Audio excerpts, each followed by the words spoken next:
వాలంటీర్లను మోసం చేస్తున్నారని అన్నారు చంద్రబాబు. వాలంటీర్ల వ్యవస్థను కొనసాగిస్తామన్న ఆయన అందరికీ 10,000 గౌరవ భృతి కల్పిస్తామని హామీ ఇచ్చారు.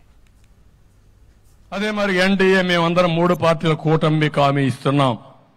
మీ ఉద్యోగాలు తీసేయం, వాలంటీర్ వ్యవస్థ కొనసాగిస్తామని మరొక్కసారి మీ అందరికీ హామీ ఇస్తున్నా. ఉగాది రోజున, పండుగ రోజున తీపి కబురు మీకు అందరికీ ఇస్తాం. 5,000 కాదు, మీకు రాబోయే రోజుల్లో 10,000 రూపాయలు పారితోషికం ఇచ్చే బాధ్యత మాది. అది బిగినింగ్. మీలో సమర్థత ఉంది, తెలివితేటలున్నాయి.